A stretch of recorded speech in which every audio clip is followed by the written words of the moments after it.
salasata khisal. Ajarkan anak kalian 3 perkara. Apa itu Rasul? Diajarin apa nih? Nama-nama ikan?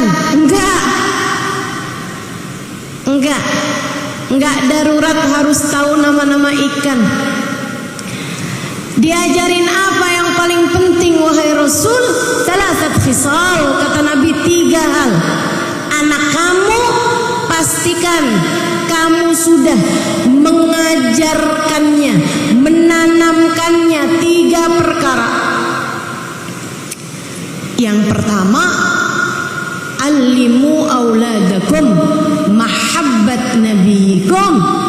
Ajarkan kepada anak kalian rasa cinta kepada nabi kalian.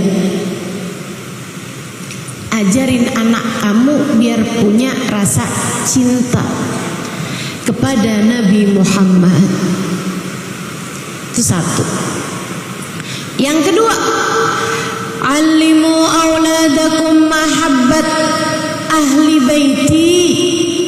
Kata Nabi, ajarkan kepada anak kalian rasa cinta kepada keluargaku, kepada anak keturunanku, kepada zuriyahku.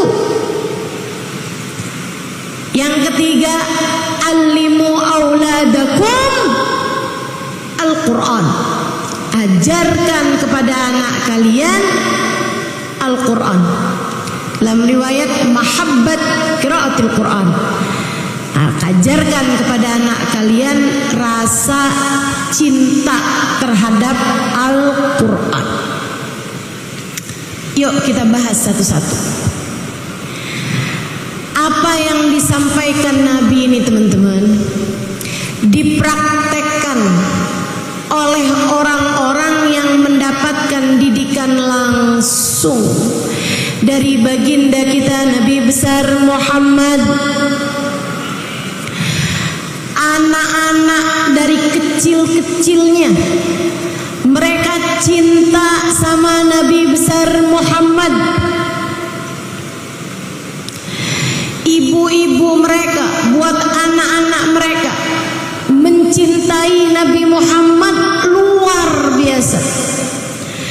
Bahkan kalau anaknya masih bayi suka dibawa sama bapaknya, kalau bapaknya lagi duduk-duduk bersama dengan Nabi besar Muhammad. Kalau lagi ada majelis gitu barengan sama Nabi, mereka suka bawa anak-anaknya, bayi-bayinya. Nabi, Bu, kalau ngelihat anak kecil suka diambil sama Nabi, sini, didudukin di pangkuan Nabi.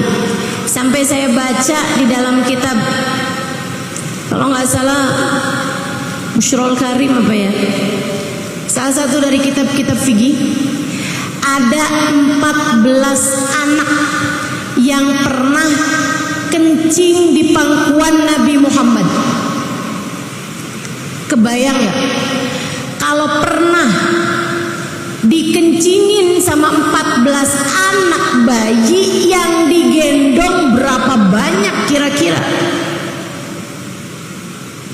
Betapa seringnya Nabi Muhammad memperlakukan anak-anak kecil dengan perlakuan yang sangat-sangat indah. Yang bayi-bayinya digendong. Kalau udah agak besaran, anak-anak itu kalau ketemu sama Nabi Muhammad, mereka mendekat, mereka ucap salam. Kadang-kadang juga Nabi yang duluan ucap salam. Nabi pernah lewat di jalanan, kelihatan ada anak kecil lagi mainan air, 2 tahun, 3 tahun, mainan air, ada air masukin, semburin, sembur-sembur. Nabi jalan ngeliatin nih anak kecil lagi mainan sendirian. Kesian Nabi sama dia. Walaupun Nabi sibuk, tapi Nabi selalu menyempatkan diri untuk bermain dengan anak-anak. Ini juga satu perhatian para ibu, jangan sok sibuk sama anakmu. Udah nak situ aja, udah kerjain aja tuh, kerjain di sini. Mama nih lagi sibuk scroll Shopee. Mau beli satu kerudung aja udah 3 hari nggak ketemu juga. Sampai keranjang belanjaannya 99 plus. Ada yang begitu di sini? Mana orangnya? Anak kamu buat mainan sendiri, kadang sibuk dengan gadgetnya. Biar nggak ngerepotin orang tuanya, kamu kasih tab, kamu kasih handphone, kamu setelkan televisi. Nggak gitu caranya muslimah, nggak gitu caranya mukminah.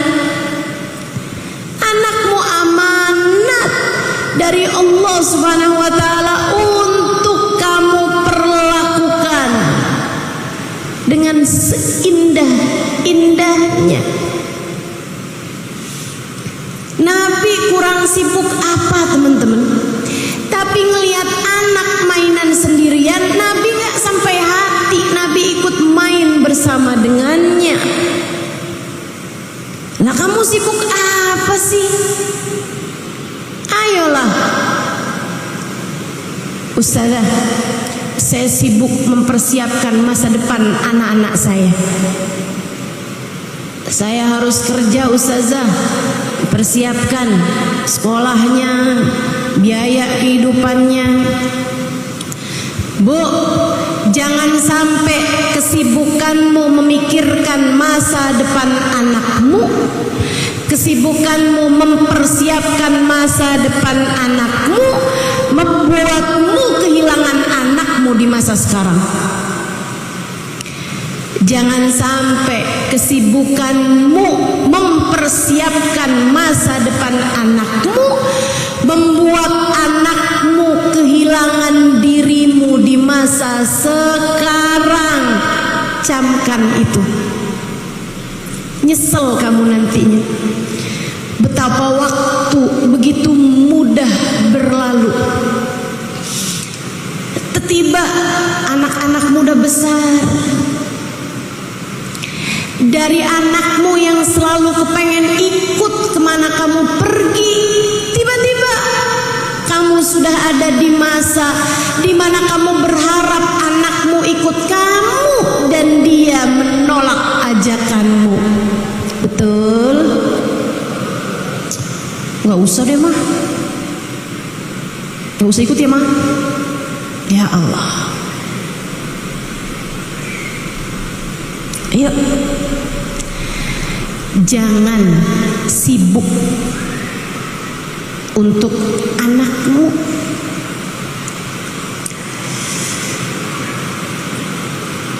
Luangkan waktu, luangkan cinta, luangkan rasa, biar anak kamu ngerasa kamu menyayanginya. Saya pernah sering ditanya, Ustazah, apa kewajiban orang tua? Satu kalimat, Ustazah. Emang orang-orang kan kadang nanya itu pakai jadi PR gitu. Ustazah, satu kata untuk orang tua. Kenapa harus satu kata? Ustazah, satu kalimat. Kewajiban orang tua. Hanya boleh satu kalimat nih. Baik. Kewajiban orang tua paling utama adalah mengenalkan kasih sayang Allah dan Rasulnya dalam kehidupan sang anak lewat kasih sayangnya kepada mereka. Dia sayangi anaknya Sampai ketika anak sudah tahu dan merasakan kasih sayang tersebut, dia bisa bilang, "Nak, mama sayang sama kamu, tapi kamu harus tahu sayangnya Allah kepadamu lebih daripada sayangnya mama sama kamu.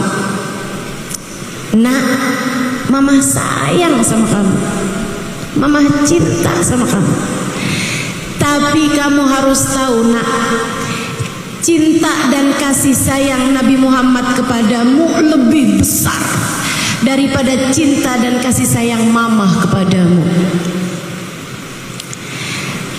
Tapi kalau anak nggak dikasih kasih sayang, bagaimana bisa kamu mengatakan hal semacam itu? Nah, mama sayang sama kamu, kasih sayang Allah lebih besar daripada kasih sayang mama sama kamu. Allah suka marah-marah mah. Allah suka ngomel ya mah. Allah suka nggak peduliin saya ya mah. Repot jadinya. Kenalkan kasih sayang Allah dan Rasulnya kepada anakmu lewat kasih sayangmu kepada mereka. Nabi lewat di jalanan ngelihat anak kecil mainan air. Nabi ikut bermain bersama dengannya. Dimasukkannya air ke mulut beliau, kemudian beliau berkumur dengannya, maksudnya gitu. Habis itu Nabi menyemburkannya ke wajah anak tersebut. Anaknya kegirangan, lompat-lompat, seneng bener diajakin main. Bu, Kak, Dek, sebagai orang tua kamu tuh suka mikirnya kejauhan. Kamu berpikir membelikan mainan untuk anak-anakmu, bahkan yang mahal-mahal, sebagai bentuk kasih sayangmu kepada mereka. Enggak gitu caranya. Cara yang sebenarnya adalah bermainlah bersama dengan mereka. Mereka lebih perlu dirimu daripada puzzle. Mereka lebih perlu dirimu daripada apa ya, mainan zaman sekarang, daripada Lego. Mereka lebih perlu kamu daripada mainan mahal apapun. Mereka perlu kamu. Walaupun sekedar bermain dengan uang koin, walaupun sekedar bermain dengan tisu, walaupun sekedar, mereka perlu kamu lebih daripada apapun. Anak ini kegirangan diajakin main menabi. Bu, dari hari itu sampai di masa tuanya, anak ini terkenal dengan wajahnya yang gak pernah sumpek, dengan wajahnya yang gak pernah kusam. Bahkan para sahabat meriwayatkan, kami kalau lagi sumpek-sumpek hati gitu, lagi kayak muram durja, kami akan cari sahabat ini, kami pandangi wajahnya, maka gelisah kami, galau kami, susah kami hilang hanya dengan memandang wajah seorang yang dulu di masa kecilnya pernah disemburkan air di wajahnya oleh Nabi besar Muhammad.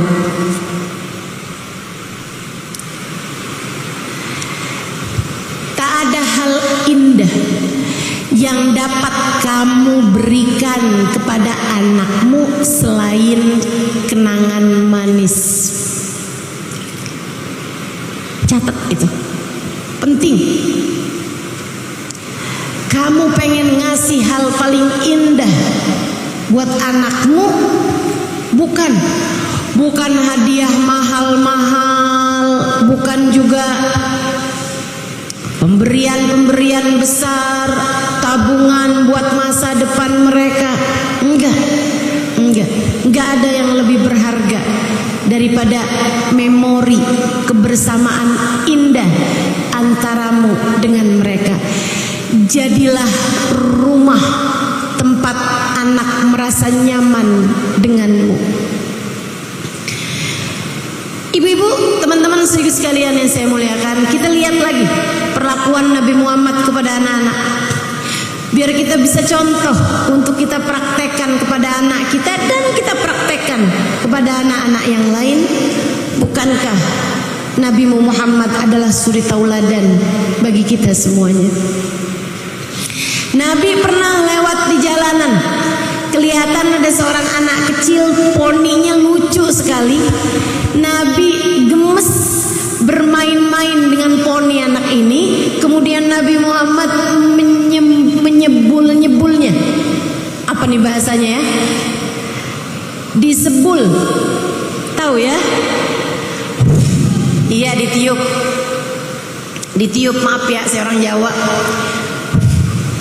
Ditiup-tiup sama Nabi poninya tersebut. Terbangan poninya, ditiupin sama Nabi Muhammad sallallahu alaihi wasallam. Niupnya tapi kayak ada ludah-ludahnya gitu.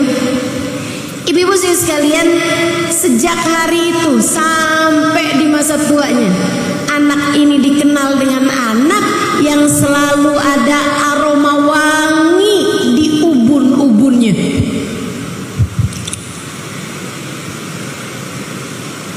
Efek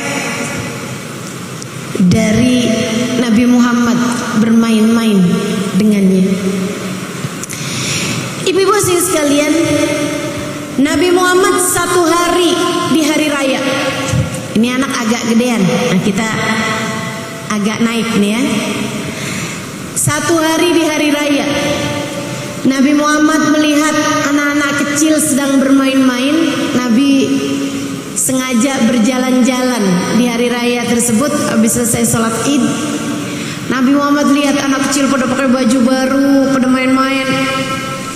Nabi deketin mereka, kemudian ucap salam. Assalamualaikum warahmatullahi wabarakatuh. Waalaikumsalam warahmatullahi wabarakatuh ya Rasulullah. Udah girang, senang semuanya. Baik semuanya, baik, alhamdulillah Rasul. Salaman sama Nabi Muhammad. Habis itu Nabi tinggalkan mereka. Kelihatan ada seorang anak kecil, umurnya sedikit seumuran mereka juga, kayak 7 tahun, 8 tahun gitu. Ada di samping tembok rumah orang, ngeliatin, ngintip-ngintip anak yang lagi pada main itu. Nabi mendekatinya, kemudian berkata, "Nak, yang lain lagi pada main, kamu kenapa nggak bermain bersama mereka?" Dia dengan tanpa memandang wajah Nabi, dia main-mainin kukunya yang terlihat ujungnya hitam, kakinya tidak beralas,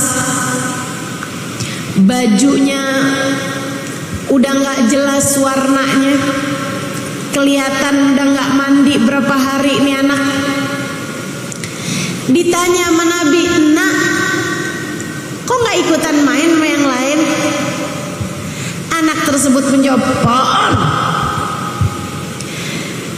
mereka punya orang tua ngurusin mereka." Nabi menunduk hingga sejajar sama anak tersebut. Ini juga nih cara berkomunikasi. Bu, kamu kalau ngelihat anak kamu sedih, kamu posisinya mata kamu harus lebih rendah daripada mata anak kamu. Kalau kamu kepengen dia mengungkapkan perasaannya, kesedihannya, emosinya, kemarahannya, jangan kamu minta dia untuk memandang padamu. Jangan kamu bilang, "Kamu kenapa kayak gitu? Lihat mama sini. Udahlah sedih tambah sedih tuh anak. Biasakan kontak mata dengan anak. Melatih anak tersebut untuk memiliki keberanian menghadapi dunia. Dia merasa dunia adalah tempat yang aman baginya. Sebab kalau orang tuanya membuatnya takut, bahkan dari masa anak-anaknya, bagaimana mungkin dia akan merasa bahwa dunia adalah tempat yang aman? Dia gak merasa aman darimu.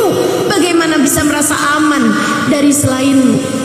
Ada banyak ibu-ibu nih gak pada belajar bagaimana cara mendidik anak. Kerjaannya nakutin anak mulu. Jangan nangis, ada polisi. Pak polisi tangkap nih anak saya. Ada yang begitu? Mana orangnya? Alhamdulillah pada ngaku. Kesian anak kamu dari kecil udah ditakut-takutin hal-hal yang bahkan gak ada gitu. Yang beneran ada aja kamu gak perlu menakut-nakuti dia, apalagi yang gak beneran ada, Bu. Nah, cepetan tidur, ntar ada kuntilanak. Ya Allah, Bu, kalau kamu lihat kuntilanak kamu duluan yang kabur. Lagian kan gak ada itu. Gak ada, Ustazah. Enggak, saya gak pernah lihat. Yang ada jin tadi itu ya. Saudariku sekalian yang saya muliakan, Nabi deketi anak tersebut. Nabi menunduk. Dipandanginya wajah anak itu dan bertanya, wa aina abuka ya waladi? Memangnya bapak kamu kemana, nak? Tadi kan ditanya kenapa gak main. Apaan? Mereka punya orang tua, punya bapak yang kasih mereka. Jadi Nabi nanya, memangnya bapak kamu kemana, sayang? Anak tersebut menjawab, abi mat lamma ghaza ma'a Rasulillah. Bapak saya udah mati waktu pergi perang sama Nabi. Dia bahkan gak tahu bahwa yang nanya kepadanya adalah Nabi Muhammad. Wa aina ummuka ya waladi? Ibu kamu kemana, nak? Ummi tazawwajat. Ibu saya dah kawin lagi. Udah gak peduli lagi sama saya, punya keluarga yang baru. Perhatian buat para janda. Kamu kalau janda punya anak, jangan mau sama laki-laki yang hanya mau sama kamu tapi gak mau sama anak kamu. Jangan mau. Jangan mau. Sebab laki-laki tersebut kamu bisa menjadi salah satu dari dunianya, tapi bagi anakmu, apalagi kalau dia masih kecil, kamu baginya adalah seluruh dunianya. Kesian. Saudara sekalian, Nabi kemudian mengulurkan tangannya. Anak itu meletakkan tangannya di tangan Nabi Muhammad. Nabi kemudian menggandengnya. Nabi Muhammad ajak masuk dia ke rumahnya, membawanya ke rumahnya, kemudian memanggil istrinya Aisyah. Ya Aisyah, mandikan dia, bersihkan tubuhnya, kasih dia makan makanan kita hari raya. Semua orang ada makanan di rumah mereka. Nabi kemudian bilang, aku akan mencarikan baju untuknya. Nabi berangkat ke rumah Sayyidah Fatimah putrinya. Di sana Nabi ketemu sama Sayyidina Hasan yang usianya saat itu kurang lebih seusia atau badannya kurang lebih sama badannya anak ini. Nabi minta, ini Nabi nih Bu. Nabi bilang sama Sayyidina Hasan, wahai Hasan, di rumahku sedang ada saudaramu nggak punya baju, bolehkah kamu berikan baju barumu wahai Hasan untuk diberikan padanya? Semoga Allah memberimu, memakaikanmu baju baru di akhirat nanti wahai Hasan. Bu, Nabi nggak janjiin sesuatu yang duniawi biar anak dari sejak kecil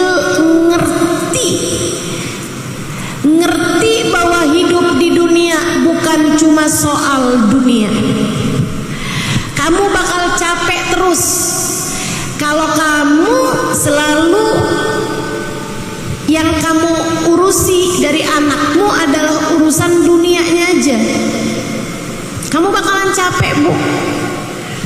Jadi kalau kamu mau menjanjikan sesuatu kepada anakmu, janjikanlah sesuatu yang lebih tinggi. Bikin anak punya niat-niat yang bagus terhadap segala sesuatu. Kayak Nabi nih, Hasan, kasih baju barumu nak, Allah akan memakaikanmu pakaian yang indah di akhirat nanti. Sayyidina Hasan yang memang sudah dibentuk ibunya, ayahnya, kakeknya, dia pun segera mengeluarkan, mengganti baju barunya, dikasihkan kepada Nabi Muhammad. Dia pakai baju yang lama, kemudian baju baru tersebut dibawa sama Nabi Muhammad ke rumah beliau. Kita kan kalau urusan nabung-nabung selalu aja urusannya sama dunia. Kalau urusan kebaikan kita selalu aja bilang sama anak kita tuh urusan dunia. Nah, kalau kamu belajar, kamu nanti pinter lulus sekolah, hasilnya bagus, mama akan kasih kamu hadiah. Selalu aja urusan-urusannya itu yang duniawi. Siapa di antara kita yang menjanjikan kepada mereka sesuatu yang ukhrawi? Nah, belajar yang rajin, belajar yang pinter, biar kamu bisa jadi umat Nabi Muhammad yang bermanfaat. Katanya ya nak, Nabi Muhammad bilang sebaik-baik umatku adalah yang paling bermanfaat kepada yang lainnya. Nah, jadilah bermanfaat biar Allah sayang sama kamu, Nabi Muhammad sayang sama kamu. Kalau Allah, Nabi Muhammad sayang sama kamu, beres semua urusan nak di dunia maupun di akhirat. Gitu. Saya ingat saya punya guru. Dulu kalau pagi-pagi anaknya sekolah SD, ada satu kiai saya di Jawa, dia kasih sama anaknya itu uang. Istrinya ya, istri kiai saya, dia kasih anaknya nih uang. Terus dia bilang, nak, yang ini nih nak ya, buat kamu jajan. Yang ini buat kamu tabung. Ini dari mama, buat jadi tabungan mama, tabungan kamu juga. Ini kamu tabung ya nak ya. Maksudnya gimana mah? Kasihin sama temen kamu yang gak punya. Kasihin sama kalau kamu ketemu pengemis di jalanan, kalau kamu ketemu orang susah di jalanan, kasih ini nak, uang yang ini biar jadi tabungan kita berdua ya nak ya. Semoga di hari akhirat nanti Allah selamatkan kita. Begitu seharusnya orang yang beriman mengaitkan kehidupan dunia dengan kehidupan akhirat.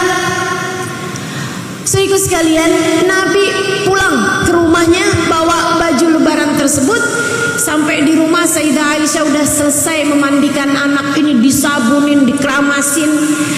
Habis itu dipotongin kuku-kukunya, habis itu disuapin makanan. Habis selesai, Nabi Muhammad datang bawa pakaian tersebut, dipakaikan kepadanya pas muat. Habis itu Nabi Muhammad bilang sama dia, sesudah sekarang mukanya jadi kelihatan cakep, ada binar matanya, seneng, bahagia. Nabi kemudian deketin dia. Nabi Muhammad pandang matanya, kemudian berkata, "Nak, mulai hari ini jangan sedih lagi ya nak ya. Bu,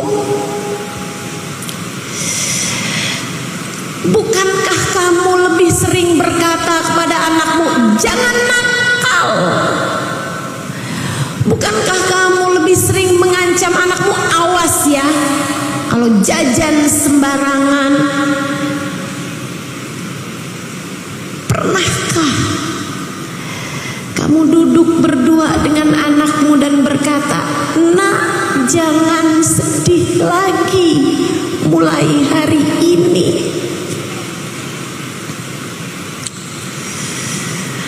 Betapa rindu kita terhadap ajaran Islam terpraktekkan dalam kehidupan kita.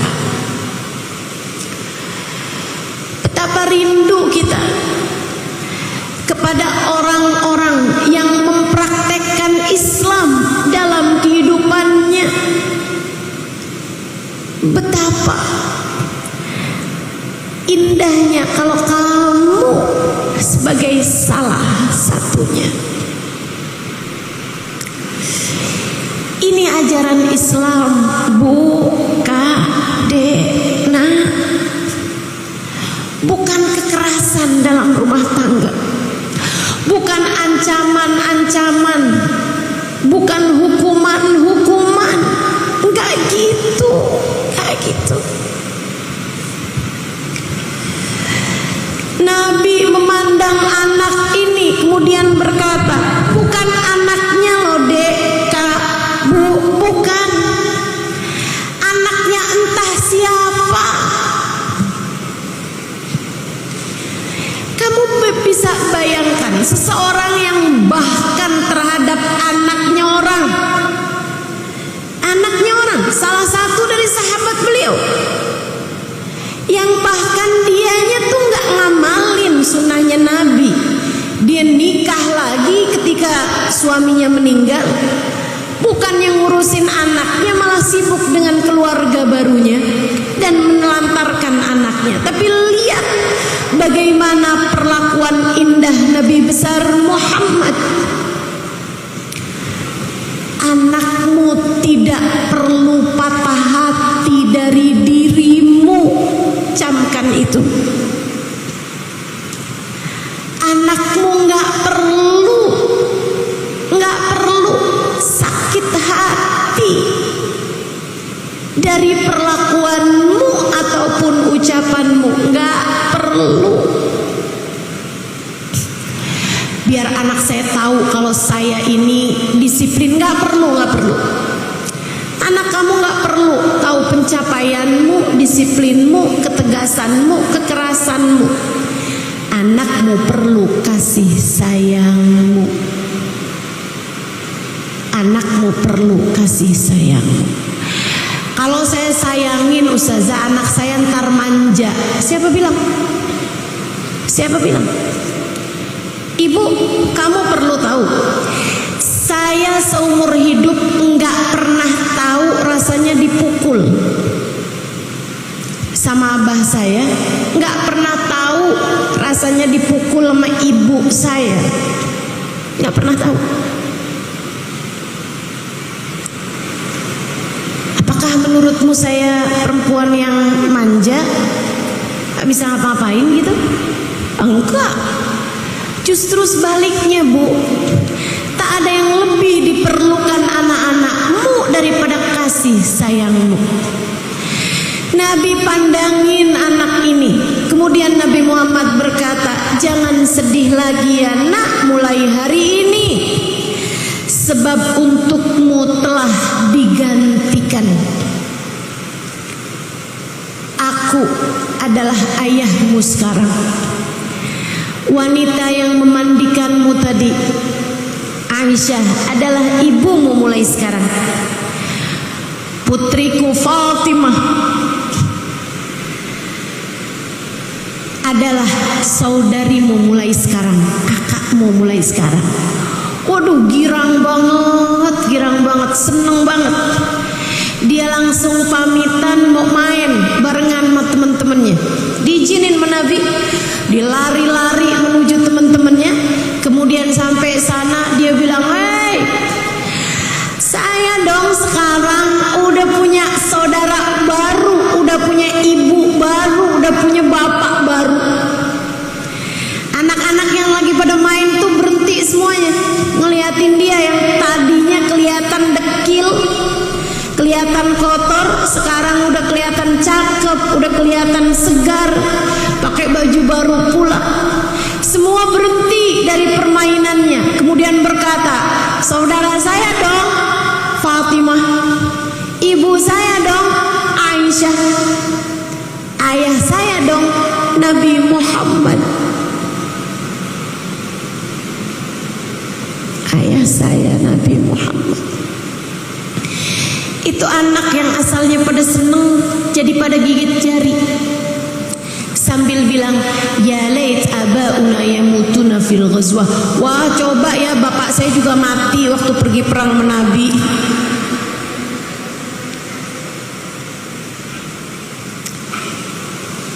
Keindahan perilaku orang tua kepada anak dicontohkan oleh baginda kita Nabi besar Muhammad. Saudariku sekalian yang saya muliakan, bahkan Nabi itu kalau ada sahabatnya yang meninggal dunia di medan perang dan sahabat tersebut punya anak-anak kecil atau remaja, belum menikah gitu maksudnya, Nabi akan mengambil tugas penting berupa menyampaikan kabar duka kepada keluarga. Dan itu ibu-ibu sekalian bukan main-main. Tugas menyampaikan duka kepada keluarga bukan main-main. Jangan salah-salah. Jangan salah-salah. Karena kalau salah-salah tuh traumanya, kesedihannya bisa panjang. Kita tuh bahkan disuruh ketika menyampaikan kabar duka tuh ada ilmunya. Jangan menyampaikan kabar duka di saat orang tersebut lagi lapar. Kalau kamu tahu dia mungkin sedang lapar, sebelum kamu sampaikan kabar duka, kasih makan dulu. Sampai dikasih ajaran dalam Islam. Kenapa? Orang bu kalau habis dengar kabar duka lupa melapar, bisa-bisa nggak makan-makan, yang akhirnya bisa-bisa pingsan, sakit, bahaya keadaannya. Menyampaikan kabar duka ini bisa jadi salah satu cara biar orang menerima kabar dukanya nggak jadi hantaman tapi sentuhan. Sebaiknya kalau kamu menyampaikan kabar duka, sekalian siapkan bahu dan pelukan untuk menenangkan. Dan itu yang dilakukan baginda kita Nabi besar Muhammad. Ibu-ibu sekalian, waktu perang Mu'tah, Nabi Muhammad datang ke rumah Sayyidina Ja'far bin Abi Talib, saudara sepupu beliau, abangnya Sayyidina Ali bin Abi Talib. Sayyidina Ja'far lagi punya anak kecil-kecil banyak bu, dengan istrinya Asma binti Umais. Nabi datang ke rumahnya, kemudian disambut sama Asma. Ketika Asma datang menemui Nabi, keluar pula lah anak-anaknya. Sesudah anak-anaknya kumpul semuanya, Sayyidah Asma nanya, binti Umais ya, bukan binti Abu Bakar. Karena Sayyidah Asma binti Abu Bakar kawinnya sama Sayyidina Zubair ibn al-Awam. Yang ini Asma binti Umais kawin sama Sayyidina Ja'far bin Abi Thalib.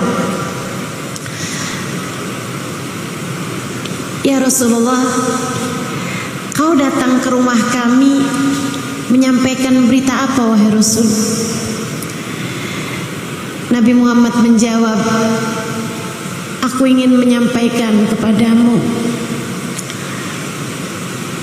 kabar tentang Ja'far bin Abi Thalib.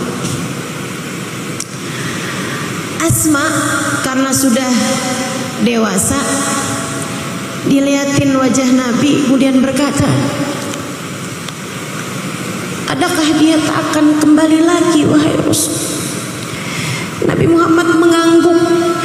Asma segera menutup mulutnya, kemudian masuk ke dalam rumahnya karena dia pengen nangis kan, dan dia nggak mau tangisannya sampai mengganggu Nabi Muhammad SAW. Dia masuk dalam kamarnya, tinggal anak-anaknya. Nabi Muhammad kemudian segera mendekati mereka dan memeluk semuanya. Nabi Muhammad memeluk semuanya, kemudian berkata, nah, mulai hari ini aku menjadi ayahmu, menjadi ayah kalian. Tiap kali kalian rindu kepada ayah kalian, datanglah ke rumahku. Rumahku selalu terbuka untuk kalian. Setiap kali kalian pengen deket sama ayah kalian, mau apapun aja itu, datanglah kepadaku. Aku akan siap untuk kalian semuanya. Ayah kalian sudah berpulang kepada Allah. Anaknya nangis, tapi nangisnya di pelukan Nabi Muhammad. Dan betapa indahnya sebuah musibah yang digantikan dengan sebuah kenyamanan yang jauh lebih indah.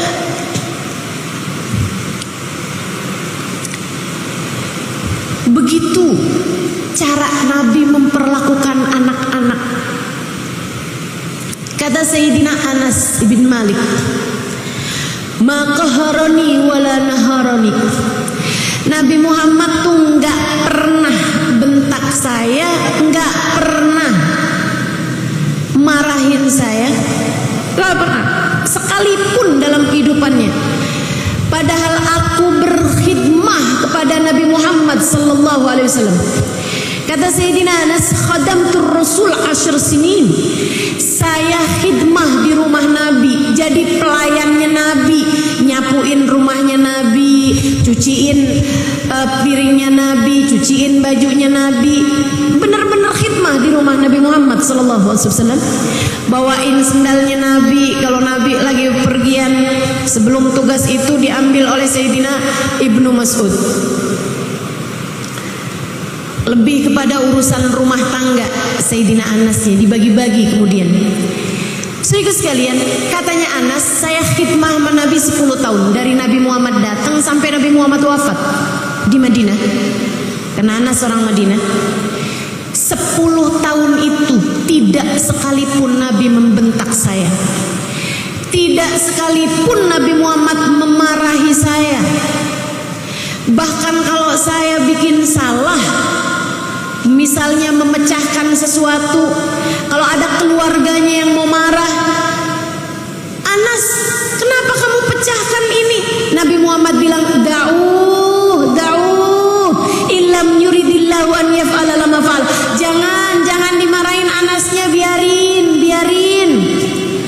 Kalau Allah tidak menghendaki barang itu pecah, nggak akan pernah pecah.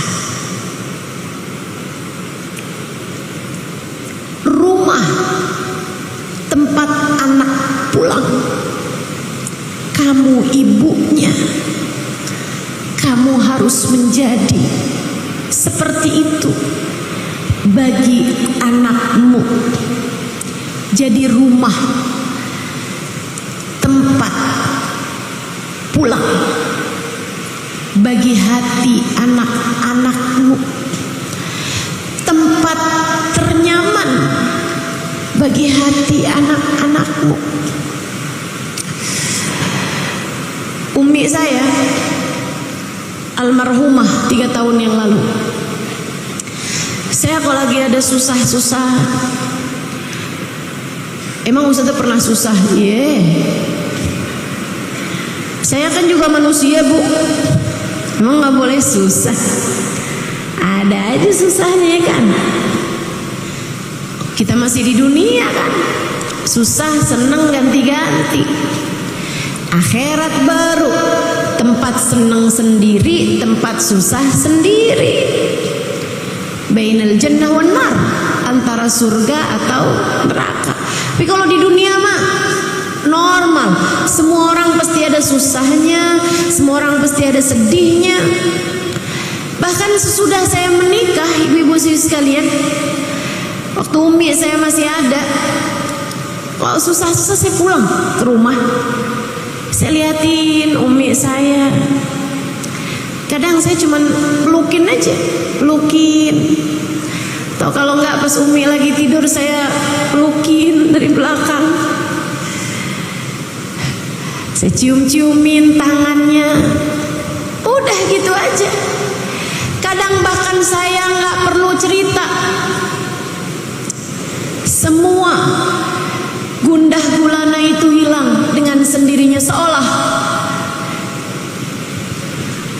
ketika memandang wajah umi saya, dunia masih baik-baik saja. Karenanya, Bu, sejak umi saya meninggal, saya sering sedih. Saya ridho, tentu saja. Apapun keputusan Allah SWT, saya ridho. Saya hanya sering rindu tangan saya pegang, rindu pelukan, rindu aroma tubuh umi saya, rindu tengadah tangannya, rindu untuk dia bilang, nggak apa-apa Im, apa-apa, cuman dunia aja kok. Umi saya, nggak apa-apa, sering banget bilang begitu, nggak apa-apa.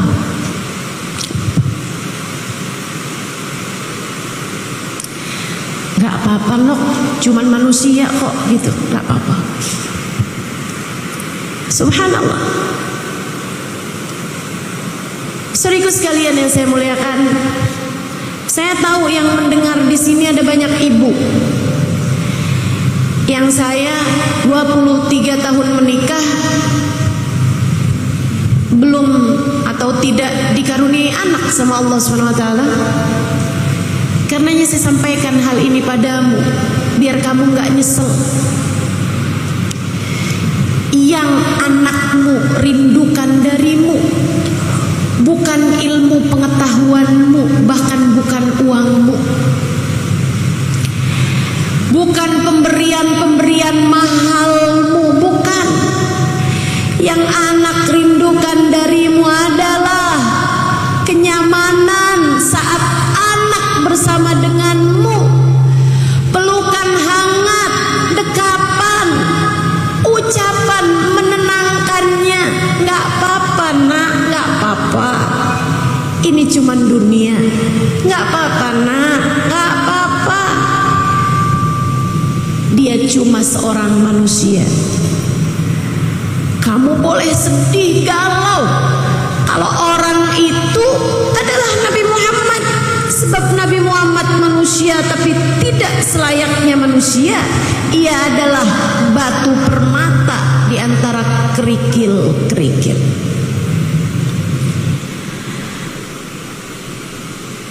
Saudariku sekalian yang saya muliakan, Sayyidina Anas, dia bilang sekali aja Nabi Muhammad menegur saya. Kapan itu? Saya dikasih pesen sama Nabi, Anas, tolong ya Nas, kamu pergi ke rumah Fulan bin Fulan, amanat saya nih, sampaikan sama dia. Lebih ya Rasulullah. Nas umurnya mungkin waktu itu 13-12 tahun gitu Anas. Nas lebih Rasul, saya buru-buru Nas, ini hajat darurat penting, yang cepet ya Nas. Lebih Rasul, Anas cepet ya Nas. Iya Rasul. Kata Anas, karena Nabi bilangnya cepet ya, saya sampai lari. Lama-lama capek, jalan pelan, lama-lama capek, jalan pelan. Saat itulah Anas lihat temen-temennya lagi pada main. Anas penasaran, apaan sih tuh? Kerumunan. Dia pun masuk sampai di area permainan. Ternyata seru banget. Anas transit di situ. Anas mangkal di situ. Lupa sama pesennya Nabi Muhammad sallallahu alaihi wasallam. Anas terus niatin, kalau ada yang menang, ya, kalau nggak menang nggak ikut main, cuman nontonin orang-orang pada main. Tinggal Nabi aja di rumah. Lama bener si Anas.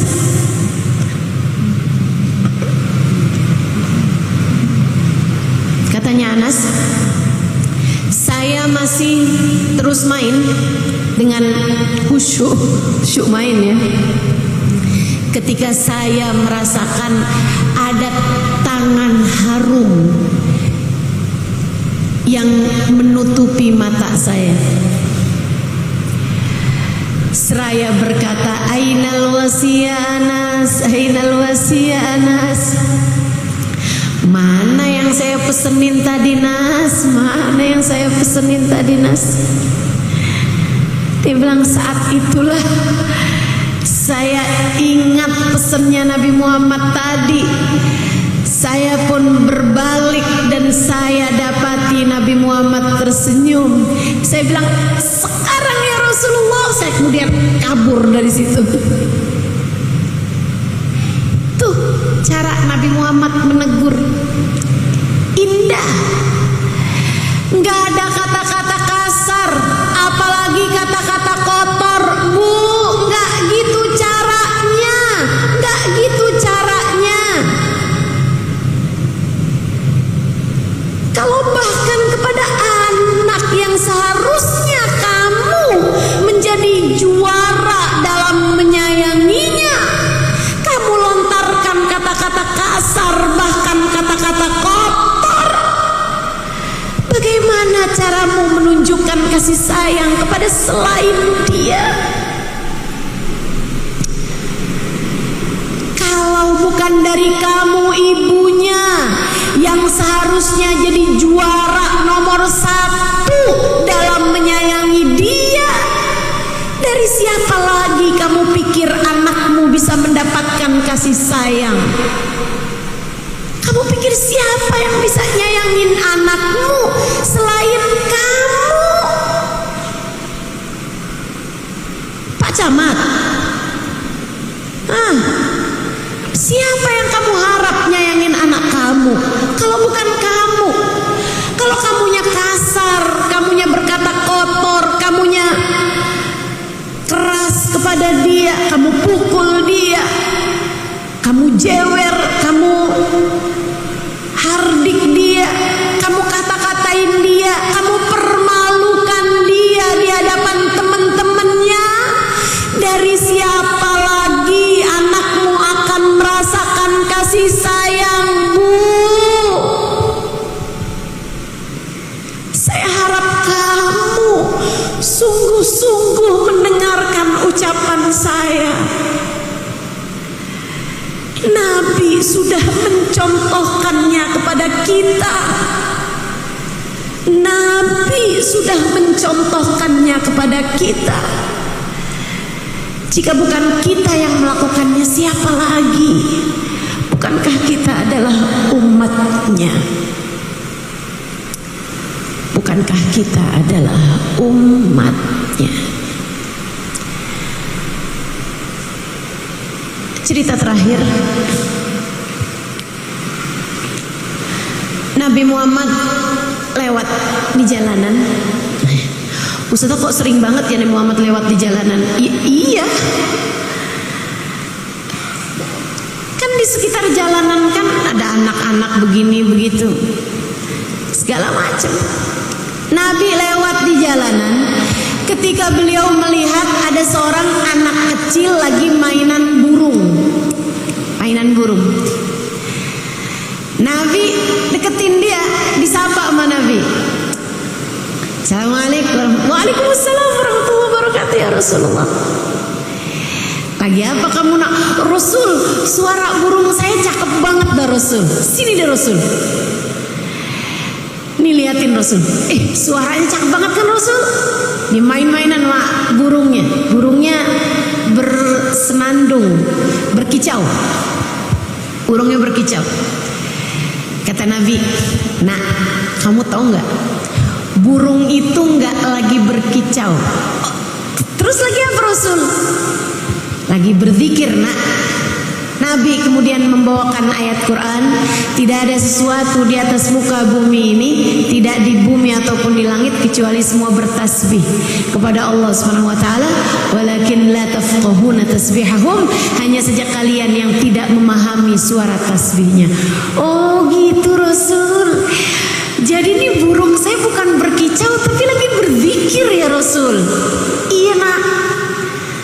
Makasih Rasul. Nabi jalan. Cukup besar anaknya, kayak di atas 12 tahunan gitu, di atas itu. Sedikit sekalian yang saya muliakan, sampai satu hari burung ini mati. Burungnya ini mati. Sebelum itu si anak ini karena memang Nabi Muhammad perlakuannya begitu indah kepada dia jatuh hati sama Nabi Muhammad, mengidolakan Nabi Muhammad. Kalau Nabi Muhammad lagi sholat jamaah dia selalu ada. Kalau Nabi Muhammad lagi apa-apa dia selalu ada. Anak belia ini, anak tanggung ini ya. Sampai Nabi itu setiap kali ngelihat dia, Nabi Muhammad bilang gini, ya Zuhair, mada fa'lan nugair. Hai, nak, apa yang sedang dikerjakan burung kecilmu itu? Lagi berzikir Rasul, burung saya lagi zikir. Seneng girang gitu. Satu hari burungnya mati. Sedih bener. Tapi orang di sekelilingnya kan gak ada yang ngerasain kesedihannya. Lah timbang burung doang segitunya. Bu, anakmu ketika ada beban-beban dalam kehidupannya, kamu jangan pernah mikir bahwa segitu aja loh kamu mikirinnya sampai kayak begitu. Saya kesian, ada banyak anak-anak yang bahkan terganggu sekolahnya, yang bahkan terganggu kehidupannya hanya karena mendapatkan bulian dari teman-temannya yang dia tidak bisa menceritakan kepada orang tuanya. Kenapa? Karena setiap kali dia bercerita apapun kepada ibunya, ibunya cuma bilang, alah cuma segitu aja. Ibunya meletakkan dirinya dalam posisi anaknya. Bu, ujian aja disesuaikan sama level sekolah. Allah tuh kasih ujian juga kayak begitu sama anak-anak kita juga. Ujian buat anak kamu terasa ringan bagi kamu, ya kamu udah emak-emak. Tapi buat anakmu ujian itu terasa berat bagi dia. Nggak ditemenin sama seorang anak yang populer di sekolah, bisa jadi hantaman keras. Dikatain sama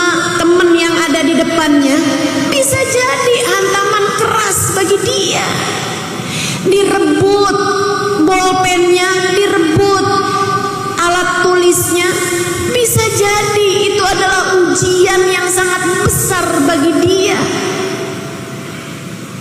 Kamu ikut serta menanggungnya. Seharusnya datanglah dalam kehidupan anak-anakmu. Kamu selalu dikasih sinyal kok sama Allah. Bu, kamu seharusnya jadi orang yang paling mengerti anakmu. Kamu seharusnya jadi orang tua yang paling mengerti anakmu. Kalau ngelihat anak begini begitu, coba cari tahu kenapa.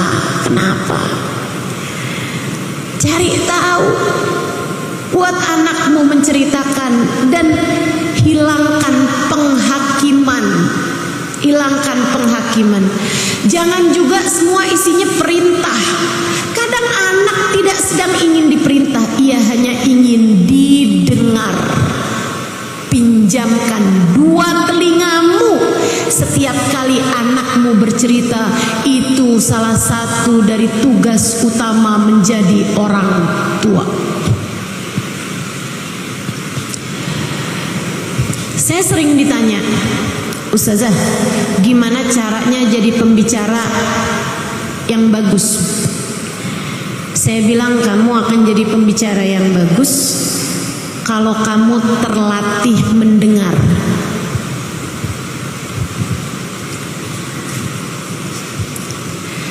Kalau kamu terlatih mendengar, kamu bahkan bisa mendengar yang tidak disampaikan orang. Kayak saya nih, ngelihat muka-muka kamu, saya tahu ada yang lagi lapar di sini, ada yang lagi ngantuk di sini.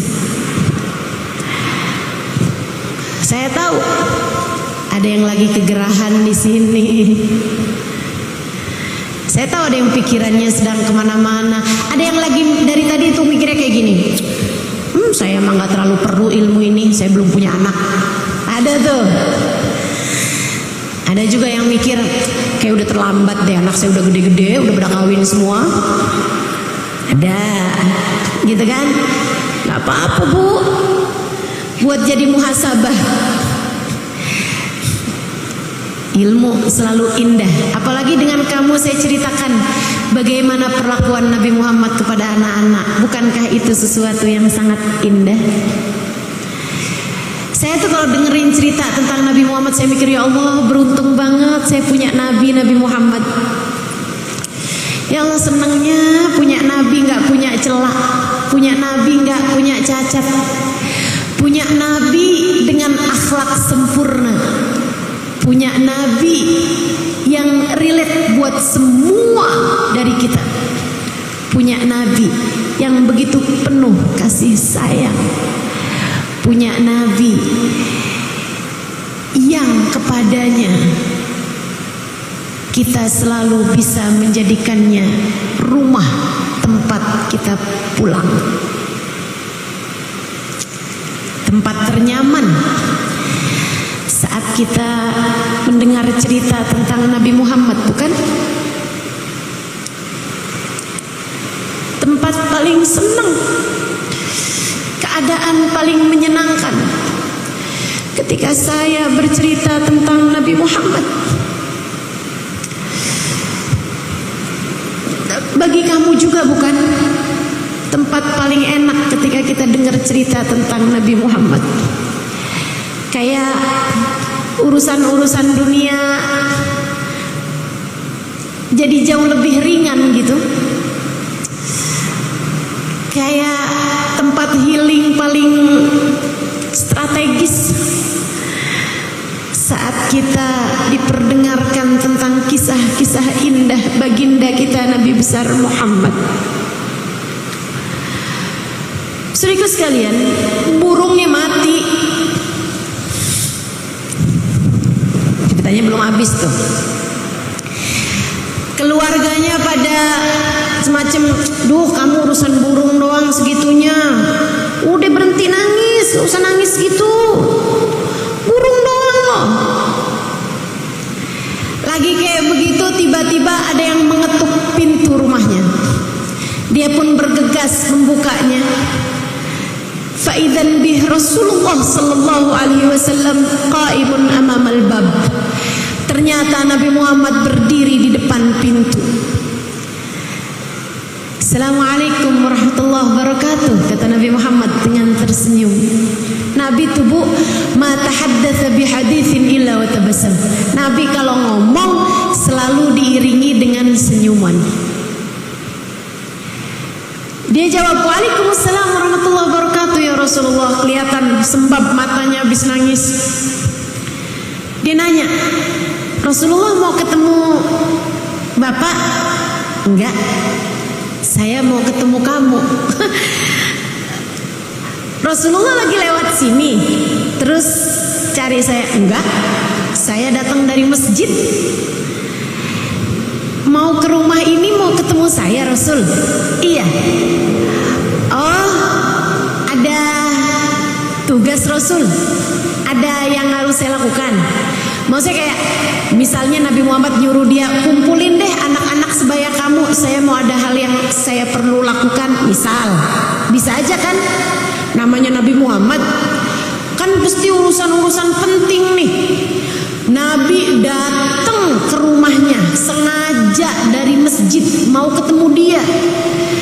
Dia kan udah merasa ada hal penting apa nih. "Apa yang bisa saya lakukan wahai Rasulullah untukmu?" Nabi Muhammad bilang, "Enggak ada nak." Dengerin Bu, dengerin. Saya awal kali mendengarnya, saya merasa hati saya menghangat. Saya merasa hati saya menghangat. Kemudian hangatnya hati saya merembes ke mata saya, membuat mata saya segera dihujani dengan air mata. Duhai, alangkah indahnya dirimu wahai Rasulullah. Bagaimana caramu memperlakukan anak-anak wahai Rasul? Bagaimana kami dapat meneladanimu? Bu, Nabi Muhammad menjawab, "Nah, aku dengar burung kesayanganmu mati, maka aku datang dari rumahku ke rumahmu untuk bertakziah kepadamu dan menghiburmu. Semoga Allah menggantikan untukmu kesenangan yang lain."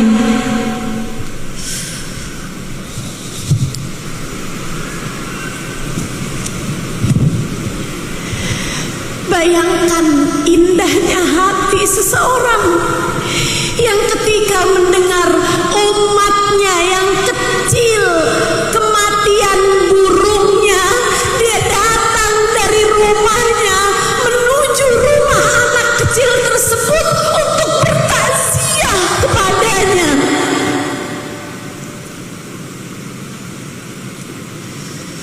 Wabil mu'minina raufur rahim. Terhadap umatnya beliau rauf, nggak tegaan, rauf. Kata orang Jawa emanan, sayang gitu, mau orang sayang gitu. Rauf, rahim, penuh sayang, penuh cinta.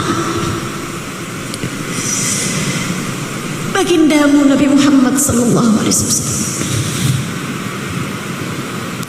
Yuk, kita akhiri majelis kita ini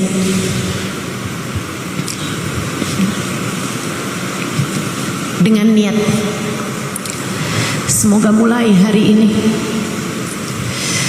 biarkan keluarga kita merasakan lebih kasih sayang dari kita. Insya mulai hari ini biar Nabi Muhammad jadi teladan kita dalam membesarkan anak-anak kita, dalam menyayangi keluarga kita. Mulai hari ini kita berniat semoga menjadi rumah ternyaman buat orang-orang yang kita sayang.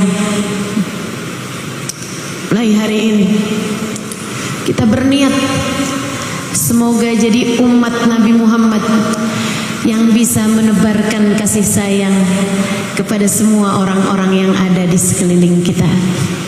Ala hadhihi niyah wa bikulli niyatin salihah jami'ah syamilah ila hadratin Nabi Muhammad sallallahu alaihi wa ala alihi wasallam.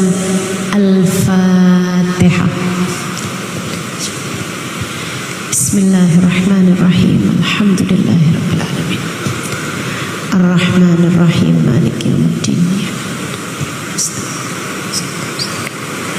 Siratal ladzina an'amta 'alaihim ghairil maghdubi 'alaihim waladdallin.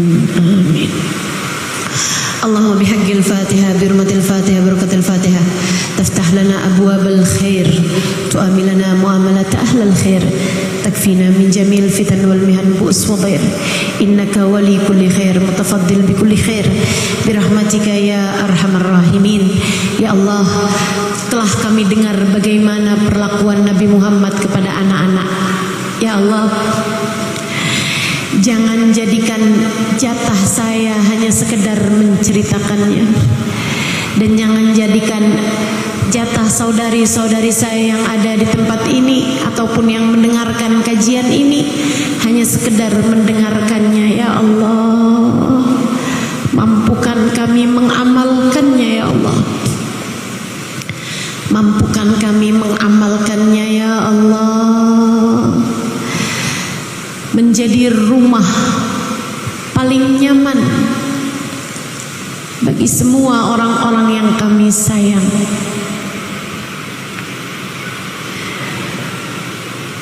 Menjadi tempat paling hangat bagi kembalinya hati orang-orang yang ada di sekeliling kami. Ya Allah, ya Allah, jangan jadikan jatah kami hanya sekedar menceritakan ataupun mendengarkannya. Ya Allah, mampukan kami untuk mengamalkannya. Ya Allah, dan kami pun mohon padamu. Ya Allah, rasakan kepada kami damai kasih sayang Nabi Muhammad untuk kami.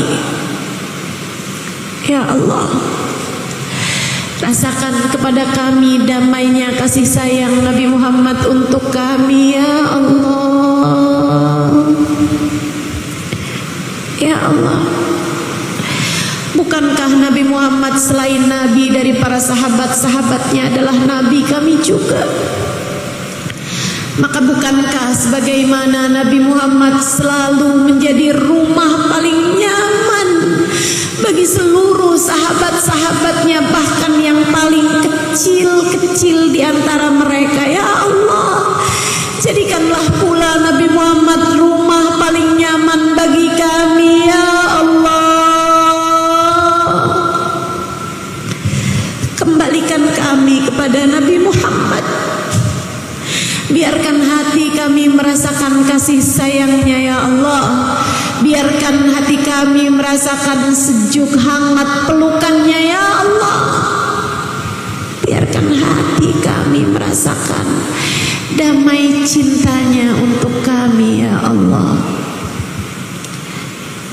ya Allah, jika Engkau telah izinkan kami saat ini mendengarkan kisah tentang kasih sayang Nabi Muhammad, ya Allah, jika hari ini lisan saya Kau izinkan menceritakan tentang sedikit kasih sayang Nabi Muhammad kepada anak-anak kecil, dan Kau izinkan telinga saudari-saudari saya mendengarkan kisah sedikit tentang kasih sayang Nabi Muhammad, ya Allah, ya Allah, hari nanti izinkan mata kami sungguh-sungguh bisa bisa menatap wajahnya. Izinkan suatu hari nanti telinga kami sungguh-sungguh kau izinkan untuk mendengar indah suaranya. Lisan kami ya Allah, izinkan untuk sungguh-sungguh dapat berucap salam langsung di hadapannya. Ya Allah, jangan halangkan kami dari Nabi Muhammad. Ya Allah, bukankah apa yang kau berikan kepada Nabi, kepada seorang Nabi akan juga menjadi pemberian terbanyak yang kau bagi-bagikan kepada umatnya. Ya Allah, bagikanlah kasih sayang yang kau telah berikan kepada hati Nabi Muhammad.